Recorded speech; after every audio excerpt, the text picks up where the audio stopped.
different setup tonight. Okay. You did something a little bit different with your setup. So I actually have a fun way to start tonight because I have a joke for you. It's inspired by our group chat with Eric and Randy. Sure. I don't know if you remember, but Randy was complaining about Nia Jax not being involved for the WrestleMania. She just kind of disappeared. That's fair. Yes. Yeah. So if a tree falls in the woods and no one's around to hear it, does it make a sound? That's a very good question. And if Nia Jax is not going to appear on a WrestleMania card and no one cares, does it matter? No. But do you know what dawned on me tonight? We were supposed to have several weeks ago a segment with Cody Rhodes and R-Truth after the whole John Cena turn. And we have not seen R-Truth since he was in Cody's dressing room looking at shrimp. So he died. He got food poisoning. No, that was before. That was when he was trying to decide if he was going to sell his soul. Maybe R-Truth sold his soul and disappeared with The Rock.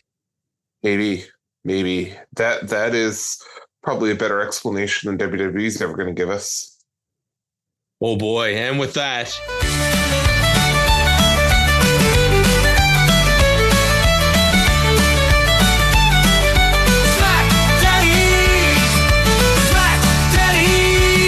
the revolutionary podcast of sports entertainment is proud to God and Father Greg, the SmackDaddies.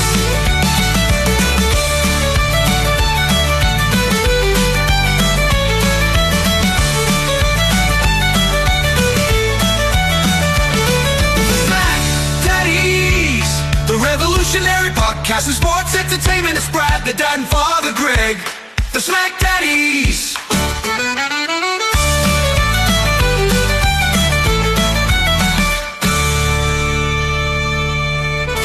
Hello, friends.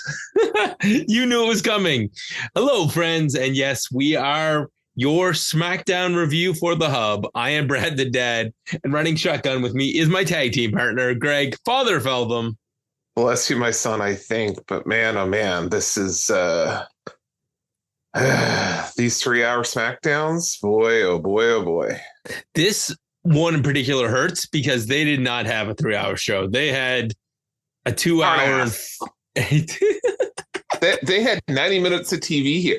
And the part that drove me freaking nuts, and we'll get to it, I'm sure, is they keep referring to the social media post that I can't find anything on. Oh, the social media post that you can't find anything on. Sorry. No, it was a social media post. What they say, it was like hyped on social media. And I'm like, okay, but I'm checking various news sites and no one has it because it's not real. It's because it's not real. Well, it is. It was on Fightful, or sorry, yeah, Fightful had it. I did not see it on Fightful because I went back and looked at their online posts and I saw nothing. It only seems to be on their X account.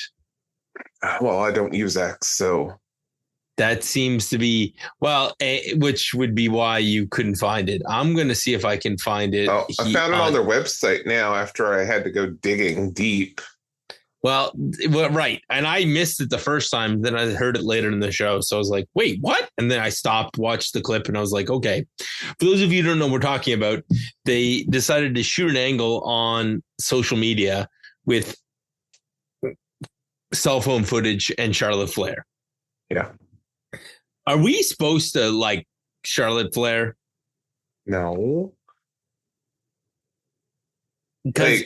Legitimately, Brad, there's a line. I know you enjoy geekiness, but as you ask that question, I don't know. Were you into a big Star Trek Deep Space Nine fan? Yes. Okay. So do you remember the genetically modified, the 3 or 4 genetically modified characters that come to visit the Doctor? Yes. And there's one guy, the older gentleman in it. He's dressed up in an Admiral's uniform. And whenever anyone asks him something, he responds with, "That's a stupid question." That's So how I feel when you ask, does anyone actually, is Charlotte supposed to be the bad guy? Yes. That's a stupid question, Brad? Of course she is. No one likes Charlotte. Well, including her many ex-husbands. God, but apparently Kaiser's in her DMs. So, Well, this is the wildest. I mean, we're just trying to avoid. I watched some trashy reality TV, and I don't feel like I watched the trashiest thing I watched was definitely WWE tonight. So I legitimately am sad, and I'll tell you why. I had a bit of a run today after work. I had to run a couple errands to get my son ready for lacrosse season that starts tomorrow. So by the time I came home, I barbecued supper. My wife actually had the barbecue all prepped and ready, and the pork chops already seasoned. All I had to do was throw them on the grill, which was great. Finished supper, took the dog for a little walk, and I said, okay, I'm going to come downstairs now. I'm going to start and finish up my work day, and then I'll, I'll get ready and do some other things in preparation of SmackDown.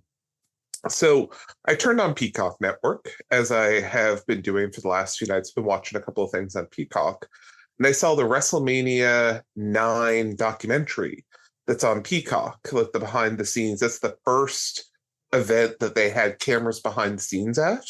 Mm. And I started to watch that. And I watched the first half hour, and it's been really good. I've really enjoyed it. And it's a 90-minute documentary. And I wish I'd watched that instead of SmackDown tonight, because I think that would have been a better thing to talk about than the shit we got to watch on TV. The only thing we found out for sure is which matches are on which night of WrestleMania. And even then, there's still matches to be added. Well, yeah. Yes, because Randy Orton's going to get a match. Yeah. I'm not. I don't like where we're going with a lot of this shit. And I really am not. I'm really thankful that I don't know what WWE is thinking, because we'll get to it, I'm sure. But night 2 is gimmick matches galore. Gimmick matches galore. Like, I don't know. And multi-matches, if that's what you're considering gimmicks. No, I mean, everything has a gimmick. I think every match there on night 2 has a gimmick. Yep. And multis, and there's just weirdness. It's going to be it's a weird show. Shit show. I'm not sure how they decided what we're going to divide up, but coin flips?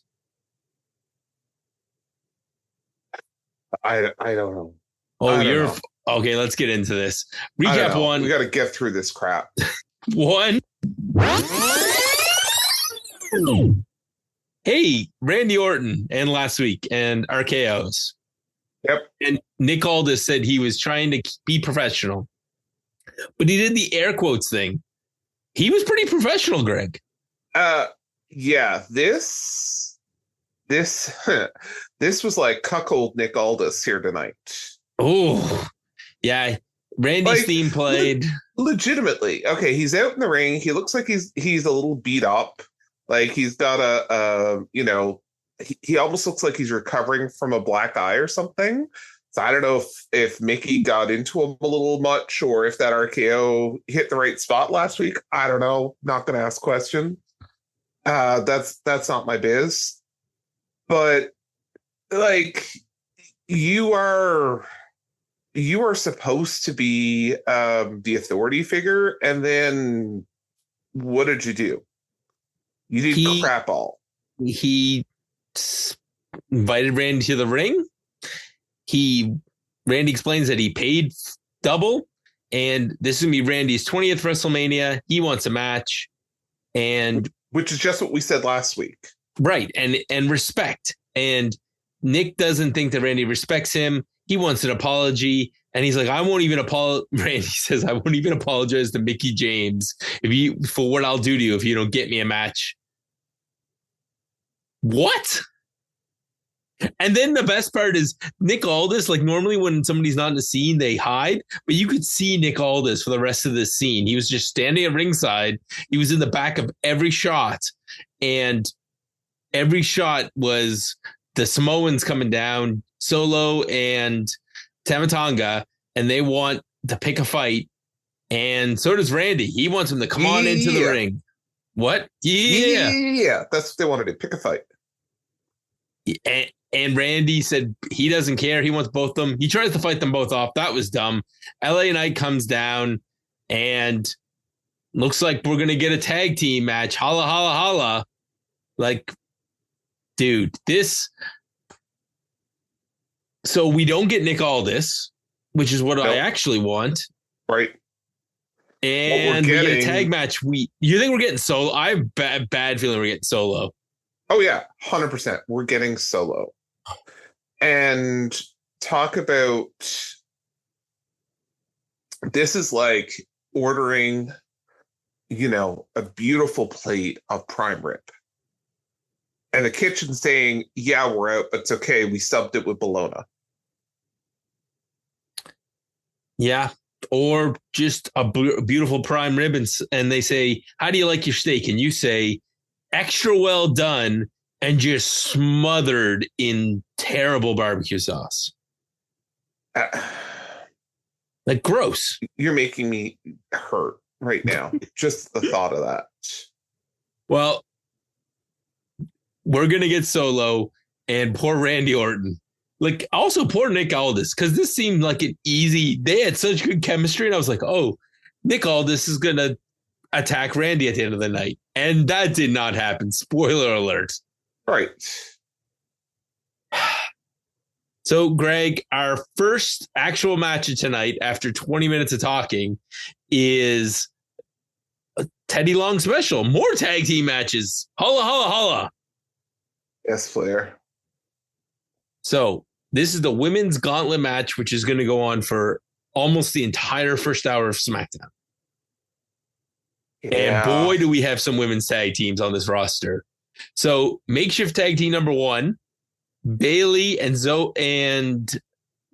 Bayley and Lyra Valkyria versus Zoe Stark and Shayna Baszler, who are from the Pure Fusion collection. I thought there was 3 of those. Nope. Only ever 2. Is this like the Mandela effect? Yep. There's only ever 2, Brad. I don't know what you're talking about. I got a new Mandela effect for you because I'm delaying talking about this match. Okay. So do you remember this guy by the name of Ed McMahon when you were a kid? Is that the only one we're allowed to say here without having to put money in the swear jar? Right. Yes, right. Ed McMahon, who was, what company did Ed work for that you saw him on? That was the sweepstakes. Publishers. Oh, yes. Clearinghouse sweepstakes. Right. And I was going to say, it was Clearinghouse sweepstakes, but I couldn't get the P word. And you would get things and he would show up and give money and show up at your door with a check. Yes. So apparently that didn't happen and we all have mass amnesia. Do we? Yes. If you look up Ed McMahon Publishers Clearance House, the first thing that'll come up is articles on the internet talking about how this did not happen and that he worked for a different company. Yeah, then someone is screwing with you because that happened. That definitely happened. Right? Yeah, Mandela effect is what that's called. But it's like, no, the Ed McMahon Publishers Clearance House, this was a thing. Yeah. Okay. The Mandela effect worked because only 2 members of Pure Fusion showed up. Bayley gets beat down. That's all there is. Stop. That's all that's all there ever was. So Shayna lost her gear. That's my running theory for this match. Okay, so legitimately, I wasn't thinking about Shayna Baszler. I was thinking we were talking about Sonya Deville. I was like, we were talking about Sonya Deville, but on top of everything else, Shayna Baszler lost her gear. Was she? She was in black pants. She was in a wrestling boots, but she was in like a tank top and black pants. She normally has okay, like cool. tights. I was like, I legitimately forgot she was in the first part of this match. Yeah, well, I mean, it was 16 hours ago when we started this freaking SmackDown. Like, right, and they had some stellar like tag team moves between Stark and Baszler, and then you're like, wait a second, they're on this roster, they're this good, and we never see them.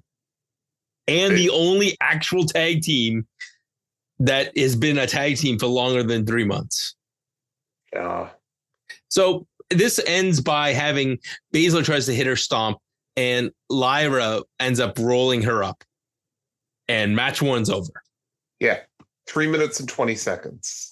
Match number 2. We still have Bayley and Lyra Valkyria, but instead we got Natty Neidhart and Maxine, both in pink. And apparently Natty, on another social media clip, which I did watch also, was not happy that her partner was wearing pink. I was going to say, they raided Tiffy Stratton's closet. Like, whatever. Maxine wears pink all the time, but not this outfit. Yeah. So this match, Maxine kept making mistakes. Eventually, Maxine tries a sharpshooter and gets rolled up 1, 2, 3, and that's the second team gone. Yeah. And by the way, this is 2 minutes, 3 seconds. So out of the 3 teams we've seen so far, 2 have never teamed together before tonight. Sure. Oh, wait, here comes a real tag team. Kaden Carter and Katana Chance. They isolate Bayley. They kick her in the head. But eventually, Kaden Carter and Lyra try their keg stand finisher. That doesn't win. And impressively, Kaden Carter gets isolated in the ring with Lyra, and Lyra muscles her up onto her shoulder and hits a Nightwing for the 1, 2, 3. 2 minutes and 7 seconds. And don't forget, there's commercials in between a lot of this crap. Yep. That's how they're padding this out. Yep. Our next match, we still have Lyra and Bayley. This time we have Michin and BFAB. Right. Who have had 1 tag match before this. Sure. Lyra this time is the one that's isolated. Bayley gets a hot tag. Bayley eventually, they have a great spot in this where Michin has Lyra into a tarantula, and then BFAB kicks her in the head. This match ends when BFAB tries to hit a Harlem sidekick like Ella Booker T, and instead Bayley reverses into a rose plant, and that one's done. Yeah, and that one was 2 minutes, 1 second. Greg, we end with the Secret Hervis versus Bayley and Lyra, with the winners going on to WrestleMania. And at this point, did you realize that this was the last tag team? Because, I mean, that poster that they had seemed like that there was like at least 10 more teams. I was figuring we'd at least see the Meta 2 from the Meta 4 from the NXT. Right. Like, there's a couple of teams down there. I figured we'd see some of them, but no. This is the entire women's roster, so sure. The Secret Hervis is wrestling in their suits. There's a great swinging TDT by Lyra at one point. Lyra gets stretched out at one point, and there's a swanton over the knees of Piper, which looks great as well. They call it a swanton combination.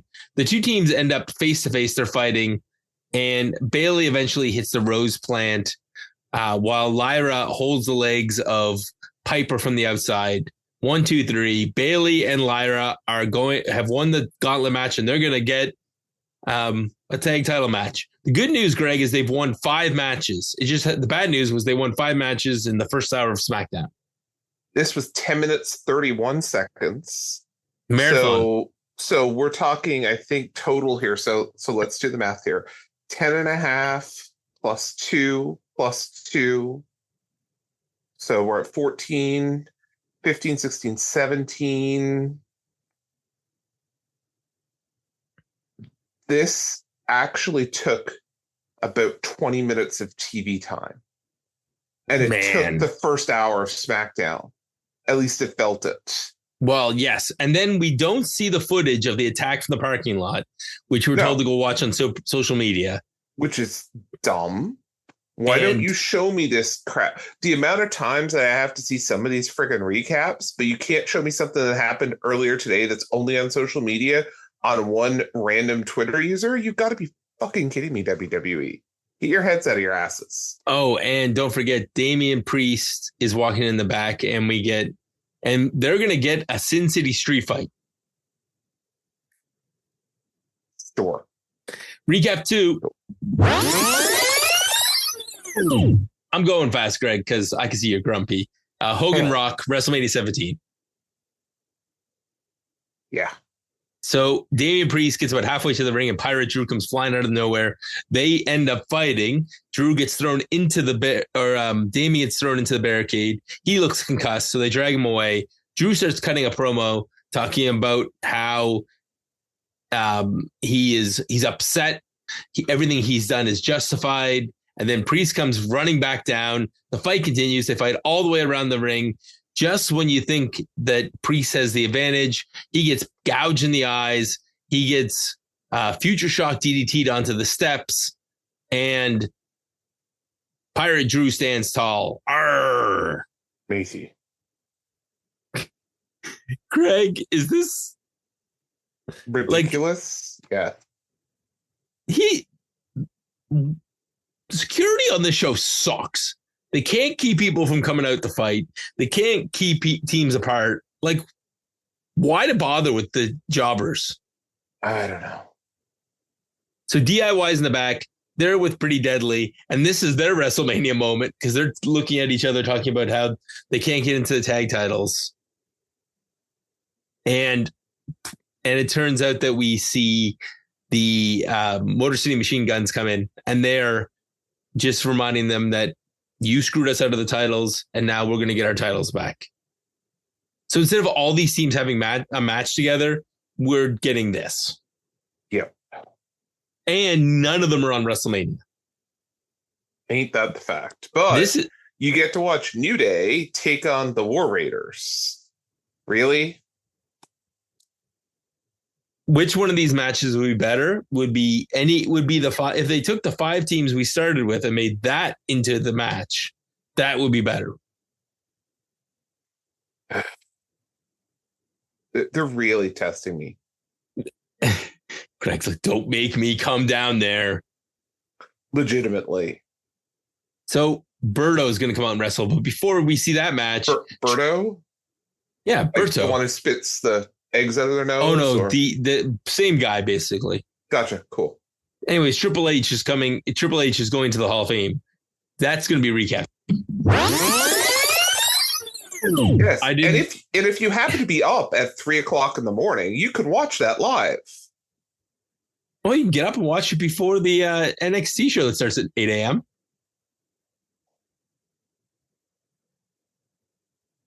I've lost the will. Berto versus Rey Fenix. I feel so bad because this match was like absolutely amazing, but no one's going to talk about this match because it was just buried in the middle of this SmackDown. Yep. So Berto hits an amazing dragon roll from the shoulders.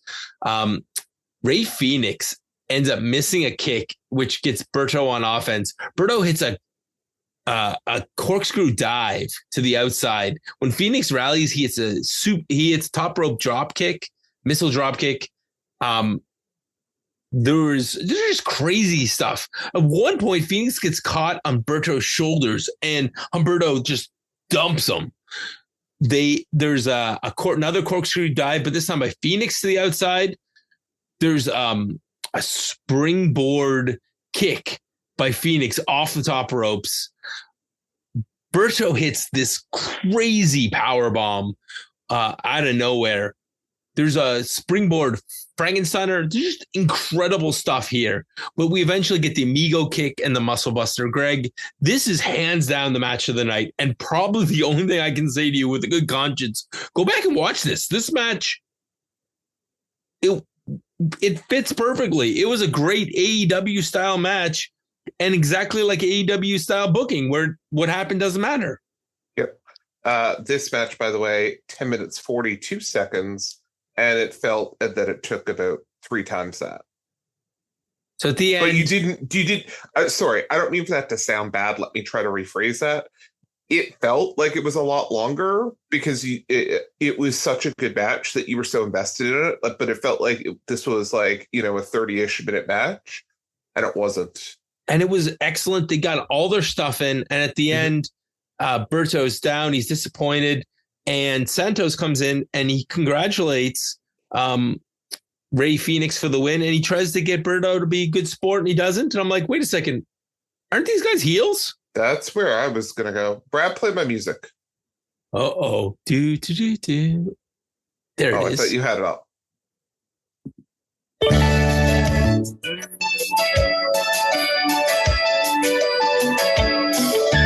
right, cut it there because I know you're gonna get in trouble. Greg starts yelling at me, no, we have to pay for it if we go any longer. I was gonna say, yeah, cut it there. We don't want to get in trouble. That there is probably the nicest part of my night. Like, listen to that. Okay. And it only gets weirder when we get to the back because Santos is just like making fun of Berto for failing and then goes to congratulate Rey Fenix. We get a cut where we get so hold on before we do that. So do you think we're now going to stop our Latino on Latino violence? No, we're just going to pull in Andrade, who, all fresh off his divorce his divorce that we found out that took place a year ago. He needs something to do. So he tries to cheer up Berto and gets made fun, and Berto tells him to buzz off. So just like his marriage with with Charlotte Flair, he got told to go away. All right. So outside Nick Aldis' door, Roxanne Perez is trying to get into a match because she knows how to act professionally. Tiffy cuts her off, and they're going to have a match. Yes. Oh, and recap number 4 is about 10 minutes of a CM Punk DVD from a very long time ago. Yeah, did we just basically look to see what we had on Netflix and just splice something together?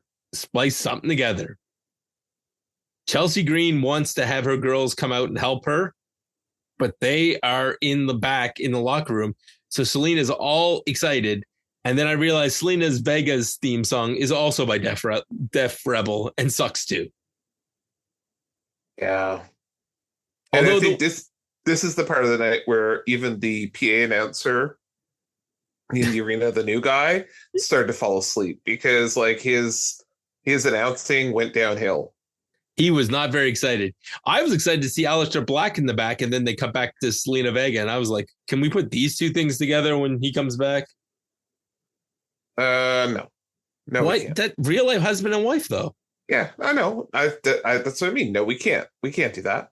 Oh, that would make sense. Sorry. Chelsea Green comes out. She doesn't have her secret Herver, so she throws her teal gown at Selena, beats her up on the outside, but it's too busy arguing with the commentators to notice that she gets countered out. Yeah. Her and Tessitore apparently are in an online feud or some crap. I don't know. Nor do I care. So yeah, this match was hot garbage. It was a waste of time, and it doesn't even get Vega a match at WrestleMania. It gets her a 6-woman tag match next week. Right. So this is the part where we see the part in the back with Berto and and Andrade. I don't care. Yep. Naomi's vignette. She is upset. And then we see her cut a fantastic promo. And it's a great piece. And if that was the only part of this, I would say this is thumbs up, Greg. Let's keep it. But nope. We had to hear Jade talk. And even in a taped, heavily edited segment, it was terrible. I didn't mind that, actually. So you like Naomi and Jade, or just I actually like both of them. I think this is actually the best use of either of them in weeks. Sure. Legitimately.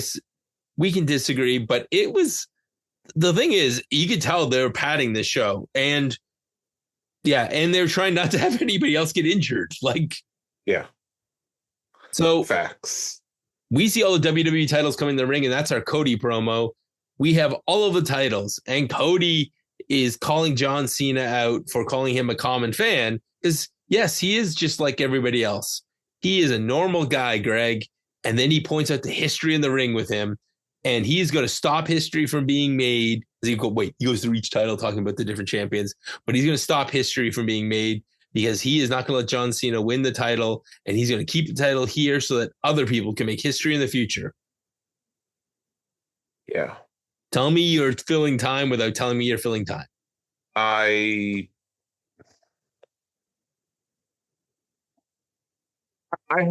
had so much promise for Cena Cody, but I don't even know if I even want to watch it. You know what the worst part about this is? This would have been if they just would have had Cody hang out with the guy in the warehouse and talk about these titles, this would have been so much better. They didn't need the titles to be here. Oh, like the guy used to be on the Hidden Treasures, the Archivist? Yes. Yeah, that would have been great. And then Cody could have cut his promo. Yeah. Yeah. They could have put a clip of that on the screen, and then Cody could have come to the ring and then cut his promo. And this is why these titles matter. Like they did. It's like, guys, we're 15 minutes short tonight. Call the Archivist. Tell him to ship over the titles. We're going to have Cody come in the ring and talk about them. Right. So we then have the Street Profits. They're going to have a match with DIY. They run this division. And Miz walks in and says, you run this division, and it's your fault that these titles aren't on WrestleMania, and you guys are a joke. And I have the best prospect in WWE, Carmelo Hayes, with his losing record, and the Mello I'll stop Don't you Miz when you're telling wants the lies. titles. Mello Don't Miz wants titles, and we are him. Yep. Mm-hmm. The only good. This was hilarious, and the Miz pretending to be black is the funniest thing ever. Oh, it's gonna be great. But I think Miz is on a streak right now. His last few tag partners, visible minorities. All right. So, dude, this was Terrible.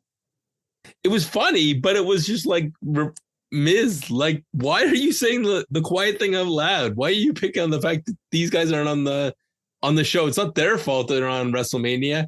The New Day has more pull. I guess. I don't know, man.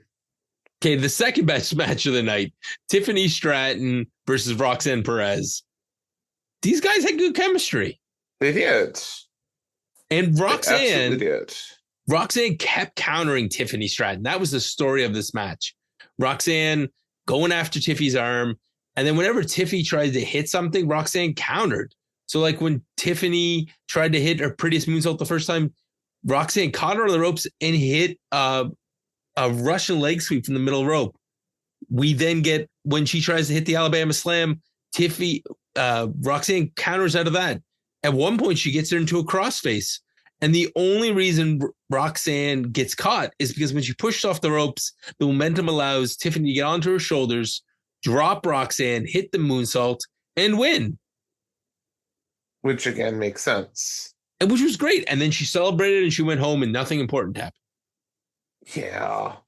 Nope. Charlotte Flair got past security somehow, Greg, and attacks Tiffy, throws her over the desk. And at one point, Wade and Charlotte get in each other's faces because Wade's calling her out for not being professional. That's right. Just careful, Wade. She is single and ready to mingle. I was gonna say, yeah, careful, Wade. You might get married again. I mean, I think he's happily married now, but I mean, he might have to get divorced, marry Charlotte, and then get divorced. All he would have to do is tell his current wife, wait 6 months, I'll be available again. God. The Charlotte Flair jokes will stop when we get our cease and desist. Yeah. Oh, and don't forget, we need another CM Punk, Roman Reigns, Paul Heyman, Seth Rollins recap. And then we take 10 minutes to go through the cards. Yeah. And then we get LA Knight versus Randy Orton. When this easily could have been a social media exclusive. Randy Orton gets a couple quick power slams, then he gets isolated. This match eventually breaks down to Orton and Solo fighting out of the ring and hopefully not onto the WrestleMania card. Tama Tonga gets left in the ring, and shocking, Tama Tonga eats a BFT and loses. Yes. Do you know who misses Tonga Loa the most? The other one who's home rehabbing? Yeah, Tonga Loa is the other one. Tama Tonga is the one we saw tonight. He misses his brother dearly because until his brother gets back, he doesn't have somebody else lower on the pecking order who takes L's. Right. So this ends with Jacob Fatu beating him up and moonsaulting LA Knight into oblivion. Shades of what we're going to see at WrestleMania, because if they don't put the title on Jacob Fatu and begin his WWE story, they're missing the boat. Yeah. Don't be stupid. Don't say, oh, it's so predictable. We can't do that, Greg. Exactly. That would make too much sense. This has been record time, Greg. It is. We haven't even been recording for like 35 minutes, 37 minutes, and we are through this show. We should have done this as a speed round. Synopsis time.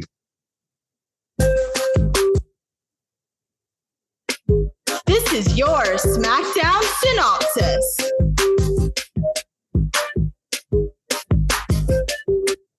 Greg, I feel like I should I'm just going to use one sound, one happy sound, and one angry sound. And I feel like I don't even know if I need the happy sound this week. Probably not. Okay, let's go back to the beginning. So, Nick Aldis, Randy Orton getting cut off by the Samoans and setting up a Holla Holla tag team match. Of course only because I don't want to see what we're going to get with Solo Sikoa and Randy Orton. I want to see Nick Aldis. Yes, we were still lobbying for that. And if you check our social media account, we laid this out last week, and I even clipped it up for WWE. You can just take that. Yeah. Please, God, take that. Right? I mean, we're not asking for any royalties. Stanford's a nice place. We're not looking for jobs. Just don't give us Solo Sikoa and Randy Orton. That's enough of a present. Yeah. Okay. The gauntlet match that goes on an entire hour. Digital exclusive. Greg, you could just cut it. It's fine. They could have just said Bailey and Lyra won a match in the parking lot. It's one of these things just doesn't belong. And, if you go through the list of the people who are in this gauntlet match, and you have Bailey in one of those teams and Bailey's not going to be on WrestleMania, you got to be kidding me. Of course Bailey was going to win this. Yeah. It was either that or she was going to, there was a thought she was going to feud with Roxanne at some point in NXT, but that didn't turn into anything. Okay, Damian Priest, Drew McIntyre brawl. Yeah, no.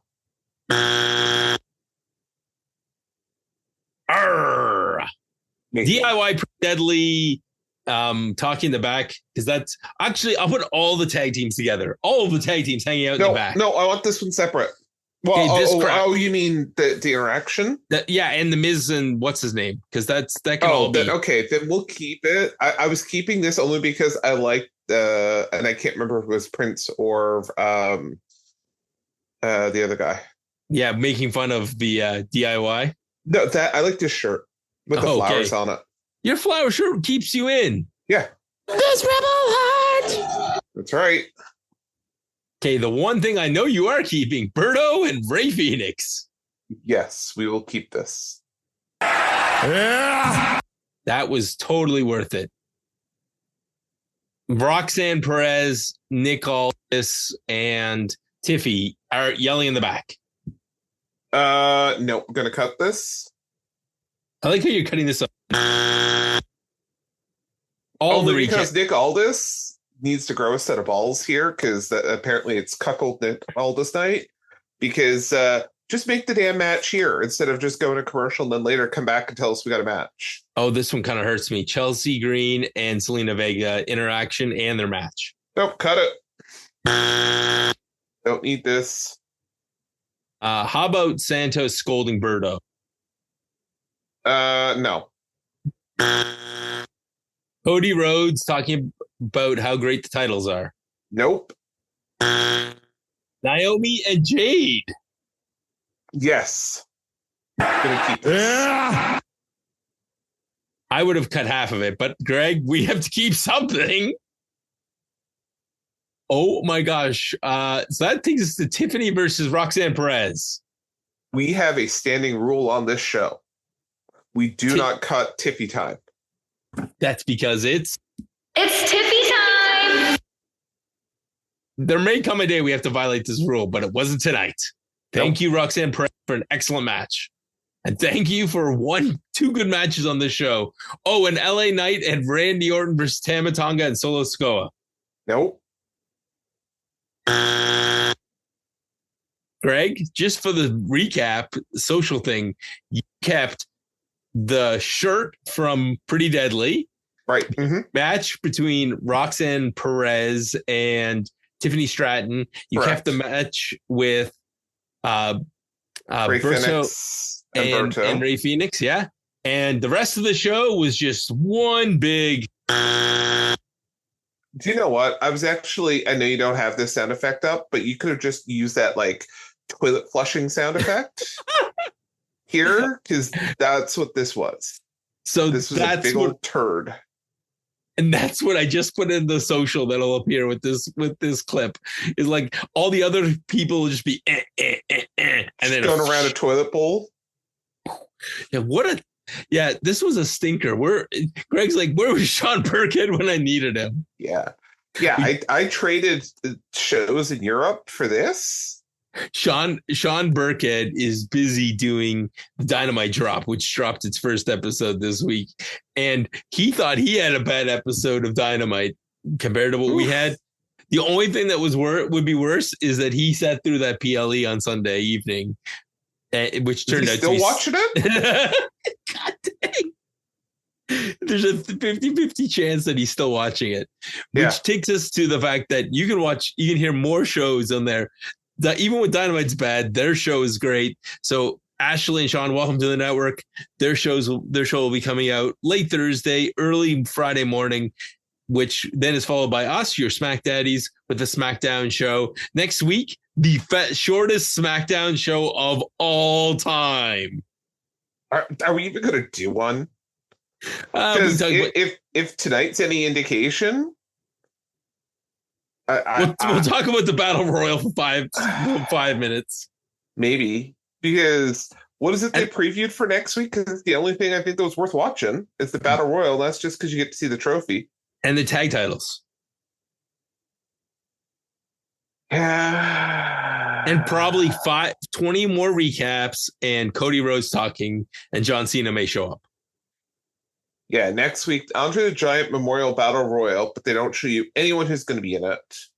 Vega, Chance, and Carter take on the Green Regime, which honestly, I don't really want to see. I love Chelsea Green. I love me some Chelsea Green, but yeah, I'm not sure I want to see 3-on-3 match there, especially since what we're going to see on Mania is, I can't believe she doesn't get a Mania match. I can't believe they don't just at least make this a U.S. title match. Yeah, and then Street Profits defend against Motor City Machine Guns. Again, Motor City Machine Guns not going to get a WrestleMania match. But yeah, War Raiders and New Day. Yeah. You know what? So we have 3 60-minute matches next week for SmackDown. Yeah. Yep. Is there a reason why they're not just like having these 3 matches take up the first hour and then showing the Hall of Fame for the rest of it? That would make too much sense. Okay. And the Raw Dogs are on the penultimate episode before before WrestleMania, before SmackDown, before the WrestleMania festivities. They have the last show outside of Vegas.